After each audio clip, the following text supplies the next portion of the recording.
Welcome to V5 news. ముందుగా headlines.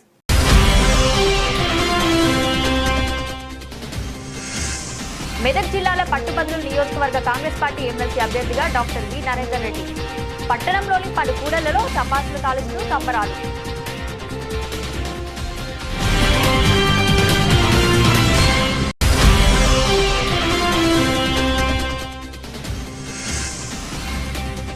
Wyra police station వద్ద ప్రధాన రహదారి పక్కన ప్రైవేట్ స్కూల్ బస్సు ఢీ, వ్యక్తి మృతి.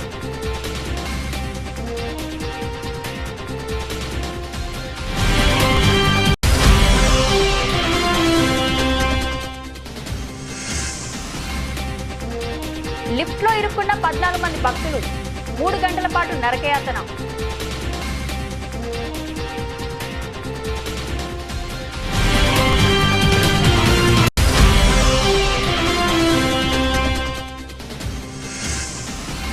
పింక్ మీడియా దుష్ప్రచారాన్ని ఖండిస్తూ వీడియో విడుదల.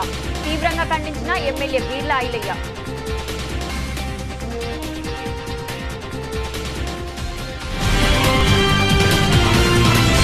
ఉమ్మడి కరీంనగర్, నిజామాబాద్, ఆదిలాబాద్, మెదక్ జిల్లాల పట్టభద్రుల నియోజకవర్గ కాంగ్రెస్ పార్టీ ఎమ్మెల్సీ అభ్యర్థిగా ఆల్ ఫోర్స్ విద్యా సంస్థల చైర్మన్ డాక్టర్ వి నరేందర్ రెడ్డిని AICC ప్రకటించిన సందర్భంగా ఈ రోజు బైంస పట్టణంలోని ఆల్ ఫోర్స్ పాఠశాల ఉపాధ్యాయులు పట్టణంలోని పలు కూడలలో టపాసులు కాలుస్తూ సంబరాలు చేసుకుంటూ మిఠాయిలు పంచుకున్నారు. అనంతరం ఉపాధ్యాయులు మాట్లాడుతూ all force doctor V Narender రెడ్డికి కాంగ్రెస్ పార్టీ తరపున ఎమ్మెల్సీ అభ్యర్థిగా ప్రకటించినందున AICCకి మరియు రాష్ట్ర ముఖ్యమంత్రి రేవంత్ రెడ్డికి, PCC అధ్యక్షులకు బైంస పట్టణ ఆల్ ఫోర్స్ ఉపాధ్యాయులు తరపున ప్రత్యేక ధన్యవాదాలు తెలియజేశారు.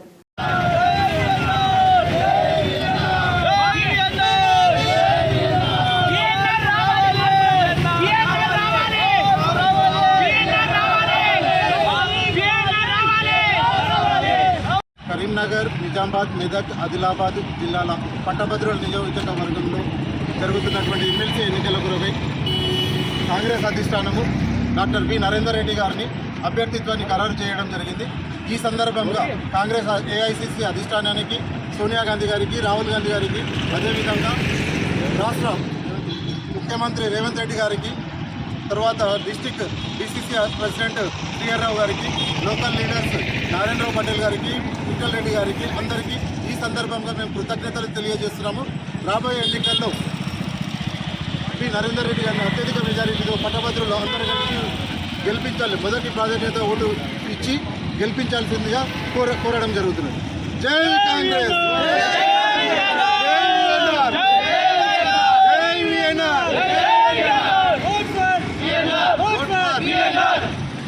పది మంది కాంగ్రెస్ ఎమ్మెల్యేలు రహస్యంగా సమావేశమయ్యారని పింక్ మీడియా చేస్తున్న దుష్ప్రచారాన్ని తీవ్రంగా ఖండిస్తున్నట్లు ప్రభుత్వ వీప్ ఆలేరు ఎమ్మెల్యే వీర్ల ఐలయ్య వెల్లడించారు.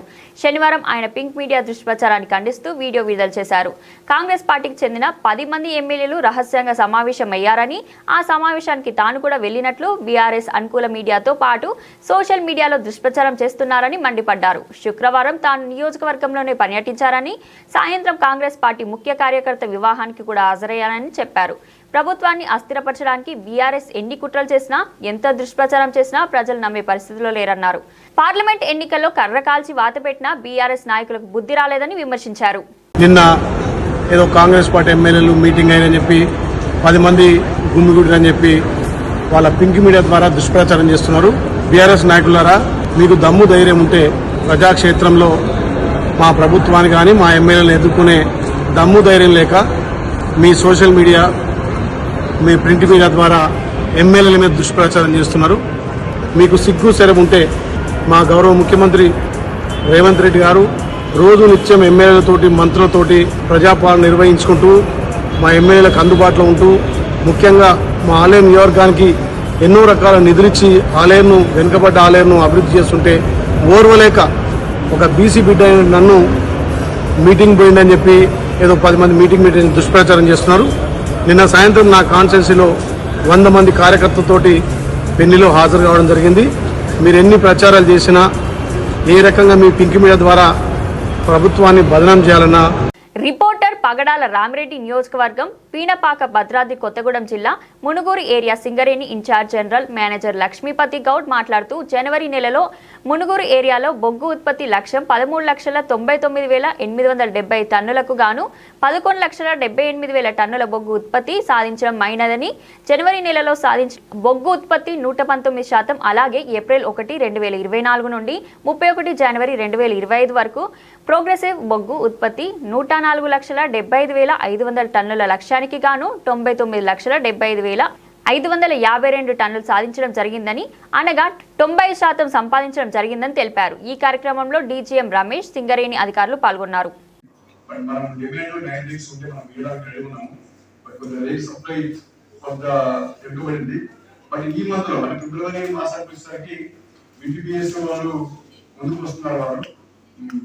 జనవరి మంత్లో 15 రూపాయలు యావరేజ్ తీసుకుంటే తీసుకుంటామని చెప్పారు. సో 3 నెలలు ఎక్కువ మనం పంపించగలుగుతాము. అదేవిధంగా మనకు హైయెస్ట్ మంచి గ్రేడ్ కోడ్ OC2లో వస్తుంది కాబట్టి ADPS కూడా మనకి మంచి డిమాండ్ ఉంది. అదేవిధంగా తమిళనాడు నుంచి కూడా మంచి డిమాండ్ ఉంది. సో మనకి నెక్స్ట్ ఈ మంత్లో జనవరి మంత్లో 10 రోజులు మాత్రమే మనము G7 మంచి కోడ్ మనం ప్రొడ్యూస్ చేయగలిగాము. ఈ మంత్లో మనకు 20 నుంచి 25 రోజులు మంచి పని ఇస్తాం కాబట్టి డెఫినెట్ గా రేపు సప్లై అంటే మంచిగా ఉంటుంది. మనం యావరేజ్ గా 45,000 నుంచి 45,000 కాస్తాం.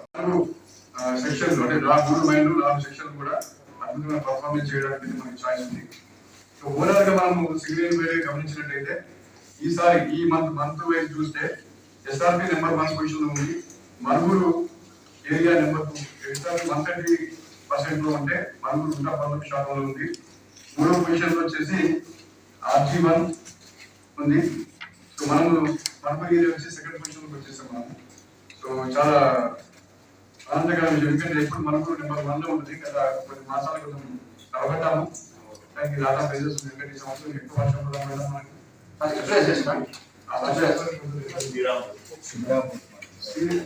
శ్రీరాంపూర్ 130% ఉంది. శ్రీరాంపూర్ 130 ఉంది. మనుగూరు 119%. థర్డ్ పొజిషన్ వచ్చేసి RG1 111%. అదేవిధంగా మందులో కంపెనీ ఓపిక కూడా 100% దాటింది. మన ఉద్యోగస్తులు కూడా చక్కగా వర్క్ చేస్తూ నార్మల్ కంటే కూడా ఇప్పుడు ఆల్మోస్ట్ ఈ మంత్ లో మనకు 16 గంటల యావరేజ్ వస్తుంది. 16 అవర్స్ మంత్ ఆఫ్ జనవరిలో 16 అవర్స్ అందరూ మోటివేట్ అయ్యారు. సో అదే ఎండి గారు ఆల్రెడీ మన ట్రీట్మెంట్ చెప్తా ఉన్నాడు, ఎందుకంటే మన వర్కింగ్ సంస్థ తక్కువ కంపేర్ చేస్తే ప్రైవేట్ బాత్రూమ్ అని చెప్పి. సో అదే విషయాన్ని మనము GM గారు జరిగింది, మిగతా వాళ్ళందరూ కూడా మనం చెప్పడం జరిగింది. ఈవెన్ వాళ్ళు కోఆపరేట్ చేస్తూ చక్కగా అందరినీ మోటివేట్ చేస్తే ఇప్పుడు మనకు ఆల్మోస్ట్ 16 గంటల మనకి ఈ మంత్ వచ్చింది. జనవరి మంత్లో 16 గంటలు వచ్చింది. సో ఫిబ్రవరి మాసం డిఫరెంట్ వస్తుంది, లేక మార్చ్ మాసం కూడా డిఫరెంట్ వస్తుంది, ఎందుకంటే వర్షాలు ఇవ్వడం కాబట్టి చక్కటి వాతావరణం ఉంటుంది కాబట్టి. అదేవిధంగా మనం కొద్దిగా డిస్పాచ్ లో కొద్దిగా ఇబ్బంది ఉంటున్నది. బట్ గత మాసం ఓవరాల్గా మనుగూరు ఏరియా కూడా కొంచెం తరబడింది, కానీ 10 రోజులు మనం పికప్ అయిపోయాం. జనవరి మంత్ లో అద్భుతమైన పర్ఫార్మెన్స్ మనం చూపించగలిగాం. దాంతో మనకి ఇచ్చిన జనవరి మంత్ లో ఏరియా టార్గెట్ వచ్చేసి 13,78,000 గాను 13,99,000 అంటే రమారమిగా 14 లక్షల టన్నులు మనం ప్రొడ్యూస్ చేసాము. అంటే 119% ఇది మోడల్గా గమనించినట్లయితే 95% ఉంది. మరి ఈ రోజు మనకి ఫిబ్రవరి మార్చ్ ఉంది కాబట్టి ఈ ఫిబ్రవరి మార్చ్ లో మనం 47,500 చొప్పున ఇవ్వగలిగితే ఈ సంవత్సరం 127.6 లక్షలు ఏదైతే మనము టార్గెట్ ఇచ్చారో అది కూడా మనం మర్చిపోతాం. మరి కష్టం మీద పనిచేస్తాము. కాబట్టి పూల్ అనేది కొంచెం డిస్పాచ్ వ్యవస్థ కొంచెము ఇబ్బందికరంగా ఉంది.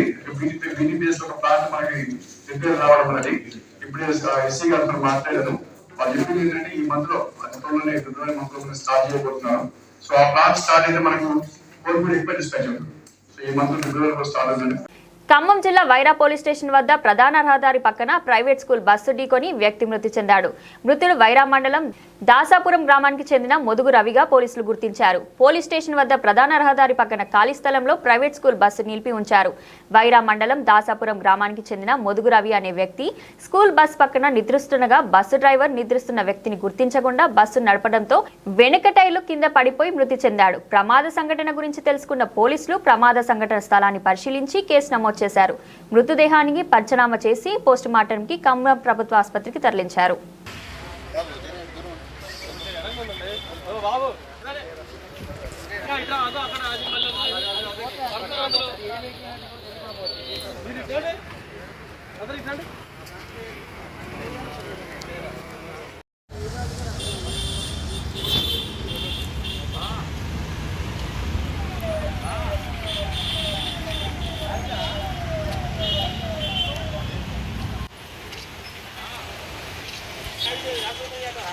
రియల్ ఎస్టేట్ చరిత్రలో కనీవిని ఎరగని రీతిలో వినూత్న కార్యక్రమానికి శ్రీకారం చుట్టింది. Shri Jaya Vilasini developers and constructions private limited doctor Kunchapu Rambabu ఆలోచన నుంచి జాలువారిన ఈ నినాదంతో ఎంతో మంది సామాన్యులకు ₹1,00,00,000 G+1 ఇల్లు సొంతం కానుంది. ఈ సందర్భంగా జయా విలాసిని డెవలపర్స్ అధినేత కుంచపు రాంబాబు మాట్లాడుతూ, అతి సామాన్య కుటుంబం నుంచి వచ్చిన నేను ప్రతి సామాన్యుడు తన కలల భవనంను సొంతం చేసుకునేలా ప్రణాళికలు సిద్ధం చేశామని అన్నారు. దానికి కేవలం ₹1,00,000తో కూపన్ కొనడం మాత్రమే. ఇంటి నిర్మాణం జరిగిన ప్రాంతంలో ఉన్న రేట్ను బట్టి ₹1,00,00,000 ఇంటికి ₹1,00,000తో కూపన్ కొని 100 కూపన్లు కాగానే లైవ్లో ప్రజలు ప్రముఖుల సమక్షంలో లాటరీ పద్ధతిలో గెలిచిన వారికి సన్మానం చేసి మరి ఆ కలల ఇంటిని బహకరిస్తామని తెలిపారు. సోషల్ యాక్టివిటీలో కూడా మేము చాలా ముందున్న సంస్థ మా జయ విలాసిని డెవలపర్స్ అనేది. అదేవిధంగా ప్రతి సామాన్యుడు కోటీశ్వరుడు కావాలి. ₹1,00,00,000 ప్రాపర్టీ కొనాలి అంటే సామాన్యుడు కూడా కొనగలడు అనే ఒక కాన్సెప్ట్తో జాబిలీ హోమ్స్ అనే ఒక వెంచర్లో హౌస్ నిర్మాణాలు జరుగుతున్నాయి. దీన్ని ప్రతి సామాన్యుడు ₹1,00,00,000 ఇల్లు కొనలేని సామాన్యుడు కూడా ఆ ₹1,00,00,000 ఇల్లు కొనాలనే కాన్సెప్ట్తో ఒక కొత్త కాన్సెప్ట్తో వస్తున్నాము. ఇది ఖచ్చితంగా సక్సెస్ అవుతుంది అనేది మా నమ్మకం. ఈరోజు lucky homes lucky draw live show, ఈ lucky homes lucky draw live show అనేది ఒక గొప్ప కాన్సెప్ట్ అండి. ఇవాళ ఒక హౌస్ ₹1,00,00,000 హౌస్ ఉంటే ఆ ₹1,00,00,000 హౌస్ని ₹1,00,000 ఒక టోకెన్గా పెట్టి 100 టోకెన్లు పెట్టి ఈ లైవ్ షో ఆ టోకెన్లన్నీ మళ్ళీ ఒక బాక్స్లో వేసి దాన్ని డ్రా తీసి ఆ డ్రాలో విన్నర్కు ఆ ₹1,00,00,000 హౌస్ని మనం ఇచ్చి ఎమ్మటే గృహప్రవేశం చేయటం కూడా జరుగుతుంది. అంటే ప్రతి సామాన్యుడు కూడా పోతే 1,00,000 వస్తే 1,00,00,000. చాలా గొప్పటి చక్కటి కాన్సెప్ట్ ఇది. ఒక సామాన్యుడు కూడా ₹1,00,00,000 ఇల్లు కొనాలనుకునే వాళ్ళకు మంచి కాన్సెప్ట్. ఇవాళ ఎన్నో జూదాలకు ఎక్కడెక్కడో లేదు, ఇవాళ వైన్ షాపుల సిండికేట్లలో కోట్లు వెచ్చించి పోగొట్టుకునే వాళ్ళు ఉన్నారు. వస్తే వైన్స్, పోతే డిపాజిట్. అదేవిధంగా ఎక్కడో కొంతమంది లేనిపోని జూదాలకు బానిసలై డబ్బు పోగొట్టుకునే పరిస్థితి. కానీ ఇది ఒక ప్రాపర్టీ ఈ కాన్సెప్ట్లో తీసుకురావటం అనేది ఒక గొప్ప ఆలోచనగా మేము భావిస్తున్నాము. అందరి సహకారంతో, మా ఫ్రంట్ మీడియా మిత్రుల సహకారంతో ఇది పబ్లిక్లోకి తీసుకుపోవాలా ఈ కాన్సెప్ట్ని. ఒక ప్రాపర్టీ, ఒక ప్లాట్ కానీ ఒక హౌస్ కానీ ప్రతి సామాన్యుడు కూడా కొనాలనేదే ఇక్కడ ఒక కాన్సెప్ట్ అండి. దాన్ని తప్పకుండా మనం దీన్ని కానీ ఇవాళ మీకు ఇది కొంతమందికి ఏమన్నా నెగిటివ్ అనొచ్చు, అది నెగిటివ్ కాదండి. 100 మంది ఒక్కొక్కరు ₹10 పోగొట్టుకుంటే వాళ్ళకి భారం కాదు. కానీ ఆ 100 ₹1,000 ఒక వ్యక్తి జోబులో ఉంటే అదొక ధైర్యం, అదొక జీవితానికే ఆర్థికంగా గొప్ప వరం లాంటిది అది ప్రతి ఫ్యామిలీకి, ప్రతి కుటుంబానికి. కాబట్టి ఈ కాన్సెప్ట్లో ఎలాంటి తేడాలు లేకుండా దీన్ని చక్కగా లైవ్ షో ఎవరైతే 100 మంది మిత్రులు ఉంటారో వాళ్ళ సమక్షంలోనే వాళ్ళ జోబులో ఉన్న టోకెన్స్ తీసుకొచ్చి ఆ బాక్స్లో వేసి దాన్ని డ్రా తీయటం జరుగుతుంది. కాబట్టి దీన్ని ప్రజలందరూ కూడా దీన్ని ముందుకు తీసుకోపోవాలా, ప్రజలందరూ కూడా దీంట్లో పాల్గొనాలా. Lucky home lucky draw live షోలో అందరూ పాల్గొనాల్సిందిగా కోరుతున్నాము. ఖమ్మం జిల్లాలో ఉన్న ఎకో టూరిజాన్ని అభివృద్ధి చేసేందుకు ప్రభుత్వం శ్రీకారం చుట్టిందని జిల్లా అటవీ శాఖ అధికారి సిద్ధార్థ్ విక్రమ్ సింగ్ అన్నారు. ఖమ్మం జిల్లాలో అటవీ శాఖ కార్యాలయంలో ఏర్పాటు చేసిన మీడియా సమావేశంలో ఆయన మాట్లాడుతూ, గత 100 ఏళ్లలో అటవీ శాఖ జరిగిన అభివృద్ధి, అటవీ శాఖకు ఖమ్మం జిల్లాలో ఉన్న 100 ఏళ్ల అనుబంధాన్ని పురస్కరించుకొని సంబరాలు జరుపునున్నారు. అటవీ శాఖలో ఎకో టూరిజం స్పాట్లను గుర్తించి వాటిని టూరిజం స్పాట్లుగా అభివృద్ధి చేసేందుకు జిల్లా అధికారులు చర్యలు ప్రారంభించారని, దానిలో భాగంగా ఇటీవల కాలంలో జిల్లాలో ఉన్న IAS, IFCలు అటవీ బాట పట్టారని అన్నారు. కల్లూరు మండలంలో ఉన్న పులిగుండాల ఎకో టూరిజం ప్రాంతాన్ని సందర్శించారని పక్షులను వీక్షించుటకు ట్రెక్కింగ్ చేయుటకు రాత్రి సమయంలో నరముఖ వీక్షణ కొరకు అటవీ ప్రాంతంలో క్యాంపులు ఏర్పాటు చేశామని అటవీలో సఫారీ చేయుటకు పులిగుండాల చెరువునందు బోటింగ్ చేయుటకు వృక్షజాలం మరియు జంతుజాలం గురించి అధ్యయనం చేయుటకు అవకాశాలు మెండుగా ఉన్నందున పులిగండాల ఎకో టూరిజం ప్రాంతాన్ని అభివృద్ధి చేసేందుకు ఖమ్మం జిల్లా యంత్రాంగం సముఖంగా ఉందని అన్నారు. ఇందులో భాగంగా ఖమ్మం జిల్లా పర్యాటకాన్ని అభివృద్ధి పరిచేందుకు జిల్లాలోని సంబంధిత శాఖలతో కలిసి ఒక జిల్లా పర్యాటక కమిటీని ఏర్పాటు చేసి త్వరలో ఒక మీటింగ్ నిర్వహించి పులిగుండాల ఎకో టూరిజం ప్రాంతాన్ని స్థిరమైన పర్యాటక కేంద్రంగా చేసేందుకు కృషి చేయడం జరుగుతుందని తెలిపారు. నా పేరు Siddharth Vikram Singh, Indian forest officer 2018 batch. ఇక్కడ నాకు దాదాపు 2 సంవత్సరం కంప్లీట్ అయింది ఖమ్మం జిల్లాలో. ఇది నాది ఫస్ట్ పోస్టింగ్. ఇది సంవత్సరం మన వెనుక ఇది బిల్డింగ్ అప్పుడు ఫారెస్ట్ సర్కిల్ ఆఫీస్, దానికి 100 ఇయర్స్, ఒక 100 సంవత్సరం కంప్లీట్ అయింది. ఇది బిల్డింగ్ మన హిస్టరీ ప్రకారంగా, మన వర్కింగ్ ప్లాన్ బుక్ ప్రకారంగా 1925లో నిజాం టైంలో ఇది ఏర్పాటు అయింది. అంతకుముందు మన ఎఫ్డిఓ గారు ఎక్స్ప్లెయిన్ చేశారు. ఇక్కడ 4-5 బిల్డింగ్స్ మెయిన్ డిపార్ట్మెంట్ అంటే ఎంఆర్ఓ ఆఫీస్ రోడ్ అవతల సైడ్, మున్సిపాలిటీ ఆఫీస్ ప్లస్ మన హాస్పిటల్ ప్లస్ ఒక జైల్ ఉండేది. దాని తర్వాత ఇక్కడ ఒక రైల్వే లైన్ వచ్చింది. సో మన first forest office complex, back సైడ్లో SP office, superintendent of police office complex, and దాని తర్వాత కలెక్టర్ బంగ్లా ఉంది. సో మన ఏదైనా రాష్ట్రంలో main 3 departments all India service కింద ఇదే 3 ఉండేది: police service, forest service plus administrative service. So ఇదే క్రమంలో నిజాం టైంలో ఇది ఏర్పాటు అయింది. స్టార్టింగ్లో ఇది ఫారెస్ట్ డివిజన్ ఆఫీస్ ఉండేది 1965లో, మీన్స్ 1925 నుంచి 65, దాదాపు 40 సంవత్సరం డివిజనల్ ఫారెస్ట్ ఆఫీసర్ ఇక్కడ పని చేశారు. 1965 నుంచి ఇక్కడ ఫస్ట్ టైం ఇది కన్జర్వేటర్ ఆఫీస్ స్టార్ట్ చేశారు. మన దగ్గర ఇప్పుడు కూడా లిస్ట్ ఉంది కి 1965లో first time AK Mathur sir ఇక్కడ కన్జర్వేటర్గా వచ్చారు. అండ్ ఇక్కడ చాలా పెద్దగా ఇది ఉండేది జ్యూరిస్డిక్షన్ చెప్పాలి అంటే ఇక్కడ నుంచి అశ్వరాపేట మండల్ ఒక సైడ్, సెకండ్ సైడ్ ఇక్కడ నుంచి ఏరుపాలెం మండల్ ఆంధ్ర సైడ్, తర్వాత వాజేడు ములుగు సైడ్, దాని తర్వాత పాలేరు వెస్ట్ సైడ్లో, అండ్ తిరువురు ఫారెస్ట్ ఏరియా ఒక్క వైపు. చాలా పెద్దగా ఇది జ్యూరిస్డిక్షన్ ఉండేది. దాని తర్వాత 1965 నుంచి 2014 వరకు ఇక్కడ చాలామంది డిఎఫ్ఓగా పనిచేశారు. 5 territorial divisions, 2 logging divisions, 1 social forestry division, 1 teak division, and 8 forest office training programme కూడా కన్జర్వేటర్ ఖమ్మం కింద నడిచింది. తెలంగాణ ఏర్పాటు అయిపోయిన తర్వాత ఇక్కడ కొన్ని రీఆర్గనైజేషన్ అయింది. 2016లో ఇది కొత్త ఖమ్మం సర్కిల్గా చేసేసారు. దాని కింద ఖమ్మం జిల్లా ప్లస్ సూర్యాపేట జిల్లా, కేవలం మాత్రమే 2 జిల్లా ఉండేది. ప్రెసిడెన్షియల్ జియో వచ్చింది మనకి 2020-22లో. అప్పటి నుంచి ఇక్కడ నుంచి సర్కిల్ ఆఫీస్ తీసేశారు. ఇది ఇక్కడ కేవలం మాత్రమే district forest officer plus forest divisional officer ఉంటారు. అండ్ సర్కిల్ ఇక్కడ నుంచి వారంగల్లో షిఫ్ట్ చేసేసారు. ఇక్కడ చాలా పెద్ద హిస్టరీ ఉంది, 100 ఇయర్స్. చాప్లాతండ గ్రామంలో ఇటీవల మరణించిన నాయకులు గాగులోతు బాద్యానాయక్ చిత్రపటానికి పూలమాల వేసి నివాళులర్పించి వారి కుటుంబ సభ్యులకు పరామర్శించారు. అనంతరం మాజీ సర్పంచ్ పాండు నాయక్ నివాసంలో ఏర్పాటు చేసిన విలేకరుల సమావేశంలో మాట్లాడారు. మాజీ మంత్రి ఎమ్మెల్సీ సత్యవతి రాథోడ్ సీఎం రేవంత్ రెడ్డి పాలన 420 రోజులు 420 హామీలలో 4 హామీలు కూడా పూర్తి కాలేదన్నారు.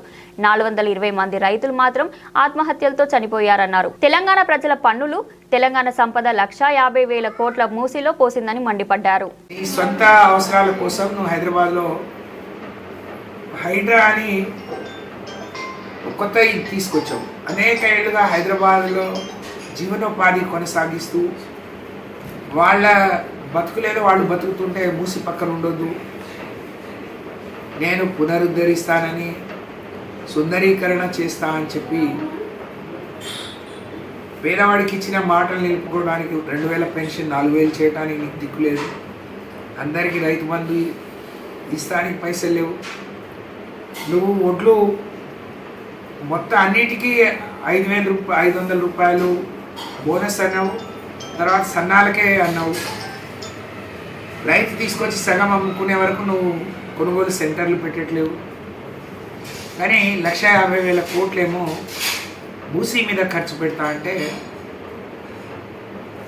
తెలంగాణ సంపద ఢిల్లీ పెద్దలకు దోచిపెట్టడానికి ఇవాళ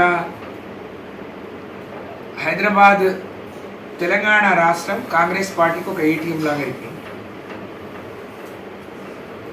అందుకనే ఆయన ఎన్ని తప్పులు చేసినా, సరిగ్గా పరిపాలించకుండా, మంత్రులందరూ ఆయన చేతిలో లేకున్నా, వాళ్ళని గాడిలో పెట్టలేకపోయినా రేవంత్ రెడ్డిని గాడి స్వయంగా సోనియా గాంధీని, రాహుల్ గాంధీని, ప్రియాంక గాంధీని తీసుకొచ్చి హామీలు ఇప్పించింది. కానీ అమలు చేసిన నేను మీరు వచ్చి పోండి అని చెప్తే తెలంగాణ తల్లి విగ్రహానికి మార్పు అంటే తెలంగాణ తల్లి విగ్రహం మార్పు కాదు రేవంత్ రెడ్డి గారు, ప్రజల జీవన ప్రమాణాల్లో మార్పు రావాలి. ఆ అక్కడికి రమ్మన్నారు, వాళ్ళు రాలేదు.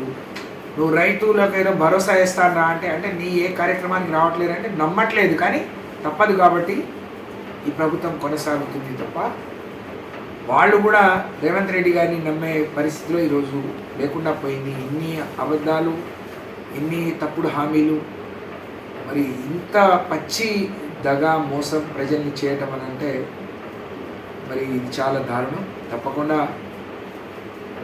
తెలంగాణకు రావాల్సిన తెలంగాణ ప్రజలు కట్టే పన్ను కావచ్చు, తెలంగాణ సంపద, మరి ఇవాళ ఢిల్లీ హైకమాండ్ కేసీఆర్ గారు మాట్లాడినప్పుడల్లా చెప్పేవాడు, మాకు హైకమాండ్ తెలంగాణ ప్రజలు, మా హైకమాండ్ అంతా రైతులు, ప్రజలు, పేదవాళ్ళు, కానీ నీ హైకమాండ్ అంతా ఢిల్లీలో 4 పెద్దలు, మాకు 4 కోట్ల ప్రజలైతే నీకు మాత్రం 4 పెద్దలు. మరి ఎవరు గొప్ప అనేది ఇప్పుడు ప్రజలు అర్థం చేసుకుంటా ఉన్నారు. మహబూబాద్ జిల్లా కుర్వి మండలం రాజోలు గ్రామానికి చెందిన గుణగంటి సురేందర్ గుర్తు తెలియని వ్యక్తులు కిడ్నాప్ చేసి చిత్రహింసలు పెట్టిన సంఘటన ఆలస్యంగా వెలుగులోకి వచ్చింది.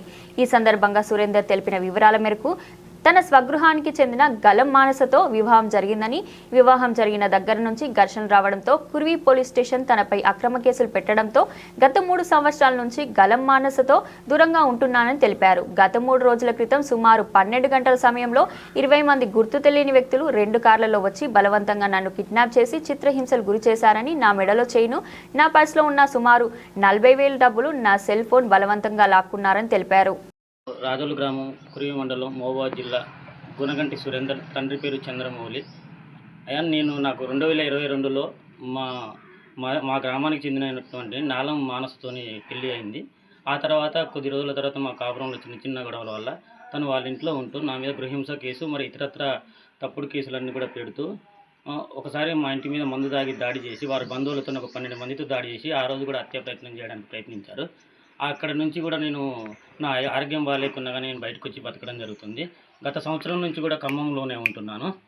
ఆ ఖమ్మంలో ఉంటున్న క్రమంలో వారితోటి వారు పెట్టి ఇబ్బందులు తట్టుకోలేక, వారు పెట్టి కేసులు తట్టుకోలేక నేను వచ్చి ఖమ్మంలో ఉంటున్న సమయంలో తేదీ 30/1/2025 రోజున సరిగ్గా మధ్యాహ్నం 2 గంటల సమయంలో నేను ఒక విఎన్ఆర్ స్పీర్స్, ప్రొక్లైన్ స్పీర్స్ షాపు యందు సామాను కొనుగోలు పోయిన సమయంలో 20 మందితో 2 కార్లలో మా అత్త అయినటువంటి నాలం సూరంబ, నాలం వెంకన్న, నా భార్య అయినటువంటి నాలం మానస, వారి మేనమామ అయినటువంటి దొంతు భిక్షం, పండితపురం గ్రామానికి చెందిన దొంతు భిక్షం, సురభి మంగయ్య, వారితో పాటు వారు తీసుకొచ్చినటువంటి అనుచరులు తెలియదు, బంధుమిత్రులు తెలియదు, వారు ఎవరో గుర్తు తెలియని వ్యక్తులు ఒకేసారి 20 మంది నా మీద దాడి చేసి నన్ను కార్లలో ఎక్కించుకొని నన్ను చంపడం కోసం ప్రయత్నం చేయగా, అక్కడ దగ్గరలో ఉన్నటువంటి షాపు వాళ్ళలో తెలియదు లేదా ఇతరత్రులు ఎవరో చూసిన వారు 100కు డైల్ చేయడంతో ఖమ్మం పోలీసులు రెస్పాండ్ కావడంతో వీళ్ళు డైరెక్ట్ నన్ను ఆ కారులో చిత్రహింసలు పెట్టుకుంటూ కొట్టుకుంటూ తీసుకెళ్ళి నా వద్ద ఉన్నటువంటి, నా మెల్లో ఉన్నటువంటి 2 తులాల బంగారం చైను, నా జేబులో ఉన్నటువంటి 40,000 రూపాయల నగదు, నా ఫోన్ లాక్కొని కొద్దిసేపటి తర్వాత వీళ్ళకి ఏం చేయాలో పాలుపోక నన్ను కొరివి పోలీస్ స్టేషన్కి తీసుకెళ్లారు. కొరివి పోలీస్ స్టేషన్కి తీసుకెళ్లిన తరుణంలో గతంలో నా మీద ఉన్నటువంటి కేసులు ఒక 3-4 ఉన్నాయి. వాటికి సంబంధించి కొరివి ఎస్ఐ గారు నువ్వు ఆ అమ్మాయి చెప్పినట్టుగా వినాలి, మేము చెప్పినట్టుగా వినాలి, నువ్వు రావాలి, మేము చెప్పినట్టుగా విని నువ్వు రాజీకి రావాలి, నువ్వు పంచాయతీ సెటిల్మెంట్ పోలీస్ స్టేషన్లోనే చేసుకోవాలని పలుమార్లు నాకు ఫోన్ చేసి ఏఎస్ఐ గారు కానీ ఎస్ఐ గారు కానీ ఇబ్బంది పెట్టడం జరిగింది. మా ఊరికి పోయి నా గురించి పలుమార్లు పెద్ద మనుషుల దగ్గర ఊళ్ళో మా గల్లీలో మా బజార్లో ఎంక్వైరీ చేయడం జరిగింది. ఇవన్నీ తెలుసుకున్న నేను సార్ నేను పనికి వెళ్తున్నాను, నేను కష్టపడి బతుకుతున్నాను సార్, నాకు పనికి పోకపోతే ఇల్లు గడవదని చెప్పి పలుమార్లు ఫోన్లో బతిమలాడినా కానీ వినిపించుకోకుండా నువ్వు తప్పనిసరిగా రావాలని అంటే, సార్ నాకు 31వ తారీఖు వాయిదా ఉంది, నేను ఆ వాయిదాకి వచ్చినప్పుడు మీ దగ్గరికి వచ్చి మిమ్మల్ని కలుస్తా అని చెప్పినా వినకుండా. హన్మకొండ జిల్లా పరకాల పట్టణంలోని ఎమ్మెల్యే క్యాంపు కార్యాలయంలో పరకాల శాసనసభ్యులు రేవూరి ప్రకాష్ రెడ్డి విలేకరుల సమావేశాన్ని నిర్వహించారు. ఈ సందర్భంగా ఎమ్మెల్యే మాట్లాడుతూ కాంగ్రెస్ ప్రజాప్రభుత్వం ఎన్ని ఆర్థిక ఇబ్బందులు ఉన్నా కూడా ఇచ్చిన 6 గ్యారంటీలను అంచెల వారీగా ప్రాధాన్యత క్రమంలో అమలు చేస్తూ అన్ని వర్గాల ప్రజలకు అండగా ఉంటుందని తెలిపారు. ప్రజలు ఫామ్ హౌస్ పాలన, గడ్డిల పాలన కోరుకోవడం లేదని, ప్రజాపాలన, ఇందిరమ్మ రాజ్యాన్ని కోరుకుంటున్నారని, తమ ప్రభుత్వ పాలన చూసి ఓర్వలేక విమర్శలు చేస్తున్నారని తెలిపారు. అర్హత ఉన్న ప్రతి వర్గానికి సంక్షేమ ఫలాలు అందిస్తున్న ఏకైక ప్రభుత్వం కాంగ్రెస్ ప్రజాప్రభుత్వం అని, గత 10 సంవత్సరాలుగా రేషన్ కార్డులు కూడా ఇవ్వలేని వారికి మాట్లాడే అర్హత లేదన్నారు. కేసీఆర్ కుమార్తె కవితపై ఇప్పుడు మరో లిక్కర్ ఆరోపణలు రావడంతో వారి అంశాలు పక్కదారి పట్టించేలా మాట్లాడుతున్నారని అన్నారు. అసలు పాపం గాంధీ మహాత్ముడే ఇబ్బంది పడ్డట్టున్నది. ఇటువంటి దుర్మార్గులు వచ్చి పవిత్రమైన నా చేతిలో బోగస్ మాటలు పెడుతున్నారని చెప్పి ఆయన బాధపడి ఉంటాడు.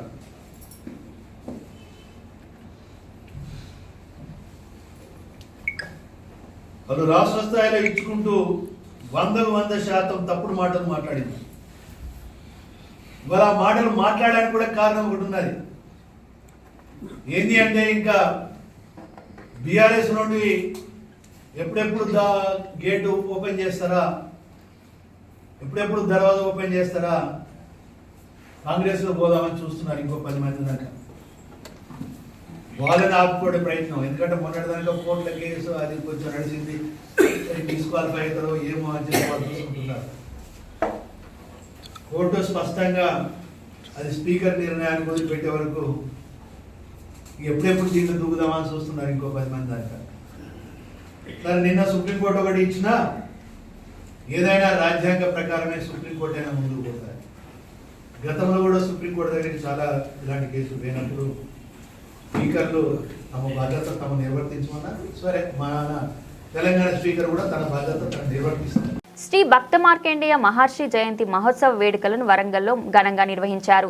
వరంగల్ కొత్తవాడలోని శ్రీ భక్త మార్కండేయ దేవాలయంలో మార్కండేయ జయంతి పురస్కరించుకొని స్వామివారికి ఉదయం అభిషేకాలు, ప్రత్యేక పూజలు, మహాహోమాలు జరిపి మహా అన్నప్రసాద వితరణ నిర్వహించారు. ఈ కార్యక్రమంలో ఆలయ కమిటీ భక్తులు అధిక సంఖ్యలో పాల్గొన్నారు. ఈ సందర్భంగా నిర్వాహకులు మాట్లాడారు. बोलो भक्त मार्कंडेय भगवान की जय, बोलो गायत्री माता की जय, बोलो गायत्री माता की जय, राजराजेश्वर भगवान की जय, जय श्री राम, जय श्री राम।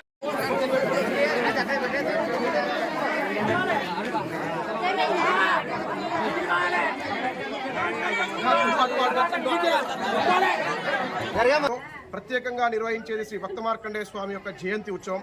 ఈ జయంతి సందర్భంగా ఇక్కడ ఉన్నటువంటి పుర ప్రముఖులలో చాలా ఉన్నతమైనటువంటి ప్రతిభ కనబర్చిన వారిని సన్మానించి, అదేవిధంగా దేవాలయంలో ఉదయాన్నే ప్రాభాత కాలం నందు స్వామివారికి దివ్యమైనటువంటి అభిషేకాలను చేసి, అదేవిధంగా భక్తులందరి చేత ఆ స్వామివారి యొక్క మహాయజ్ఞాన్ని కూడా చేయడం జరుగుతుంది. ఈ యజ్ఞ ప్రసాదాన్ని, మహా అన్న ప్రసాదాన్ని కూడా ఇక్కడ ఉన్నటువంటి గ్రామ ప్రజలందరికీ కూడా, పట్టణ ప్రజలందరికీ కూడా అందించడం జరుగుతుంది. శ్రీ భక్త మార్కండేయ దేవాలయం అనునిత్యం ధూపదీప నైవేద్యాలతో, ప్రతిరోజు కూడా పంచామృత అభిషేకాలతో చక్కగా వర్ధిల్లి, అక్కడున్నటువంటి ఆ స్వామివారు నర్మదా నది నుండి సాక్షాత్తు స్వయంగా తీసుకొచ్చిన ప్రతిష్ఠించడం జరిగింది. దీనిని 110 సంవత్సరాల వయసు ఉన్నటువంటి స్వామీజీ దీన్ని ప్రతిష్టాపన చేయడం జరిగింది. నాటి నుండి నేటి వరకు ఆ స్వామివారిని కొలిచిన వారికి పొంగు పొంగారమై అందరినీ కూడా ఇక్కడ ఉన్నటువంటి ప్రజలను ఆయురారోగ్యాలతో, అష్టైశ్వర్యాలతో కాపాడుతున్నాడు. జై బోలో భక్త మార్కండే భగవానికి. ప్రపంచ క్యాన్సర్ అవగాహన దినోత్సవాన్ని పురస్కరించుకొని ఈ నెల 3న క్యాన్సర్ అవగాహన డ్రోన్ షోను నిర్వహిస్తున్నట్లు కామినేని ఆసుపత్రి అంకాలజీ వైద్య నిపుణుడు డాక్టర్ కిరణ్ కుమార్ తెలిపారు. సోమాజిగూడ ప్రెస్ క్లబ్లో ఇందుకు సంబంధించిన పోస్టర్ను వైద్యులు డాక్టర్ జయంతి, డాక్టర్ అవినాష్ రెడ్డితో కలిసి ఆవిష్కరించారు. అంటే ప్రతి క్యాన్సర్ని పేషెంట్ని జబ్బుతో బాధపడ్డ మనిషిగా చూస్తున్నాం కానీ ఇండివిజువల్గా చూడటం. ఇది లంగ్ క్యాన్సర్ పేషెంట్ మన ఇండివిజువాలిటీని వదిలేస్తున్నాం. సో ప్రతి పేషెంట్ డిఫరెంట్గా ఉంటారు, ప్రతి పేషెంట్ కోరికలు కూడా డిఫరెంట్. ప్లస్ ఒక ముసలావిడ 60 ఏళ్ళ ఆవిడ అని బాధ్యతలు బరువులు తీసుకునే వాళ్ళు క్యాన్సర్ ట్రీట్మెంట్ తీసుకునే ఆశలు డిఫరెంట్గా ఉంటాయి. అదే ఏం లేదు 37 పిల్లలు ఉన్నారు, సో వాళ్ళ ప్రయారిటీస్ అన్నీ కూడా డిఫరెంట్గా ఉంటాయి. సో పర్సనలైజ్ ట్రీట్మెంట్ అంటే ఎవరికి తగ్గట్టుగా వాడే. మనం చాలా మంది చూస్తూ ఉంటాం, మనం ఏదైనా డిసిషన్ తీసుకున్న క్యాన్సర్కి జబ్బు ఉందని కన్ఫర్మ్. ఎవ్రీబడి సే जितना जल्दी you identify, the better the treatment is. So we can identify people who are at risk, especially for breast cancer, ovarian cancer, prostate cancer, endometrial cancer, and some types of gastrointestinal cancer. ये सबका families में run होता है.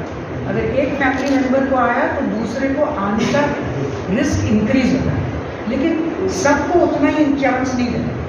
एक बहन को कम हो सकता है, दूसरी बहन को ज़्यादा. वो जीन टेस्ट हम करते हैं, समझाते हैं और फिर डॉक्टर्स उसको स्क्रीनिंग करके जल्दी वो लंप बनने से पहले ही उसको आइडेंटिफाई कर लेते हैं और ट्रीटमेंट करते हैं.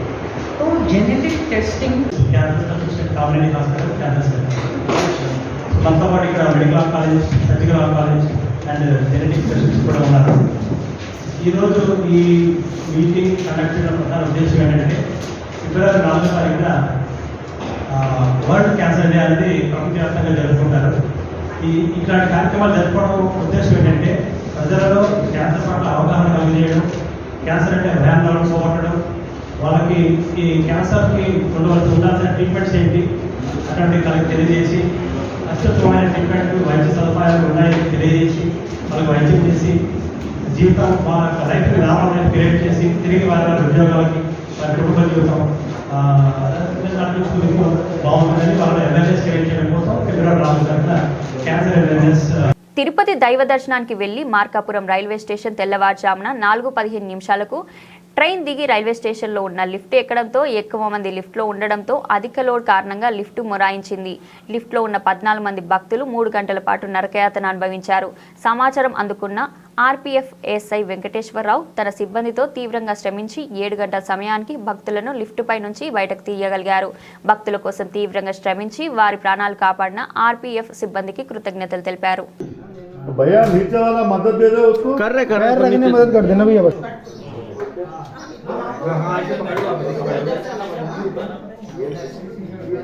नहीं, ये हाथ उधर से उधर निकल ये चाहिए अम्मा. हाथ गलत ले रहा है, नहीं निकला. अम्मा को थोड़ा सा घुमा दो, अम्मा थोड़ा सा घूम जाओ. अम्मा तिरछा. हाँ बस बस. అయ్యా నువ్వు కంగారు పెట్టు అమ్మ, నువ్వు నిదానంగానే నువ్వు ఫ్రీ చూసుకో, నీ ఫ్రీ మూమెంట్ అయ్యా. आप जरा वेट करो भैया, छोड़ दो.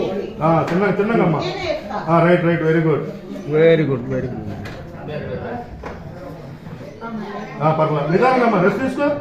ఒక్క నిమిషం ఆగు. బులెటిన్ ముగించే ముందు హెడ్లైన్స్ మరొకసారి.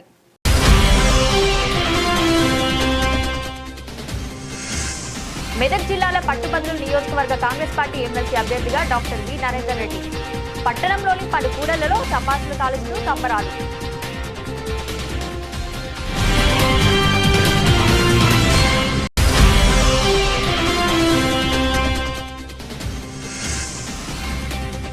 వైరా పోలీస్ స్టేషన్ వద్ద ప్రధాన రహదారి పక్కన ప్రైవేట్ స్కూల్ బస్సు ఢీ, వ్యక్తి మృతి.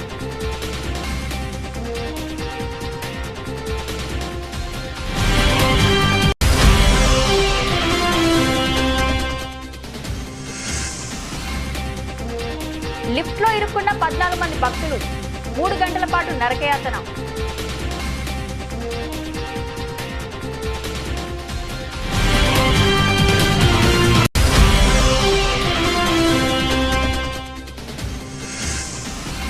పింక్ మీడియా దుష్ప్రచారాన్ని ఖండిస్తూ వీడియో విడుదల.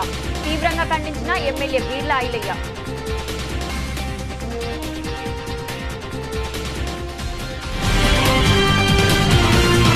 ఇది ఈ రోజు బులెటిన్. మరొక బులెటిన్తో మళ్ళీ కలుద్దాం.